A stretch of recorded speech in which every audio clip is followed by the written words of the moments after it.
নানা আয়োজন উদযাপন করা হচ্ছে খ্রিস্ট ধর্মাবলম্বীদের সবচেয়ে বড় উৎসব বড়দিন। রাজধানীতে সকাল 7টায় প্রার্থনার মধ্য দিয়ে শুরু হয় বড়দিনের আনুষ্ঠানিকতা। এ উপলক্ষে রাজধানী সহ সারা দেশে গির্জাগুলো সাজানো হয়েছে বর্ণিল সাজে। একে অপরের সঙ্গে বড়দিনের শুভেচ্ছা বিনিময় করছেন খ্রিস্ট ধর্মাবলম্বীরা। বিশ্বে হানাহানি বন্ধে শান্তি ও সৌহার্দ্যের বার্তা পৌঁছানোর প্রত্যাশা সবার। মিথিলা নাজরিনের রিপোর্ট। প্রতি বছরের মতো এবারও বড়দিনের আনুষ্ঠানিকতা শুরু হয় ফাদারের বয়ান আর প্রার্থনার মধ্য দিয়ে। যীশুখ্রিস্টের অনুসারীরা মনে করেন পৃথিবীতে প্রভু যিশুর আগমন ঘটে মানুষকে পাপ থেকে মুক্ত করে স্বর্গের দুয়ারে পৌঁছে দিতে।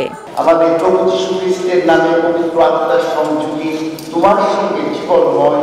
ফাদারের বয়ানে উঠে আসে যীশুখ্রিস্টের বন্দনা আর মানবজাতির কল্যাণের কথা। প্রভু যীশুখ্রিস্ট আমাদেরকে শিক্ষা দিয়েছেন আমরা যাতে পাপীকে নয় পাপকে ঘৃণা করি, আমরা যাতে একে অপরকে ভালোবাসি, আমরা যাতে একে অপরকে ক্ষমা করি।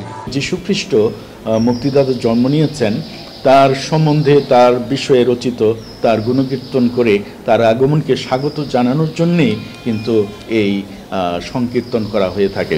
ধর্মীয় আচার, শুভেচ্ছা বিনিময় ও সান্তাক্লজের দেয়া উপহার সহ বিভিন্ন আনুষ্ঠানিকতা নিয়ে বড়দিনের সার্বিক আয়োজন।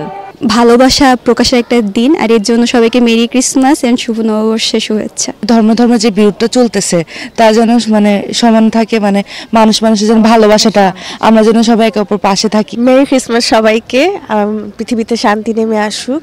বড়দিন ঘিরে গির্জাগুলোতে বাহারি সাজ, বিশ্ব শান্তি ও সমৃদ্ধি কামনায় প্রার্থনা গির্জায় গির্জায়। যীশুখ্রিস্টের শান্তির বার্তা শুধুমাত্র খ্রিস্ট ধর্মের অনুসারীদের মাঝে নয়, তা যেন বিশ্বব্যাপী ছড়িয়ে পড়ে এমনই প্রত্যাশা করছেন যিশুর অনুসারীরা।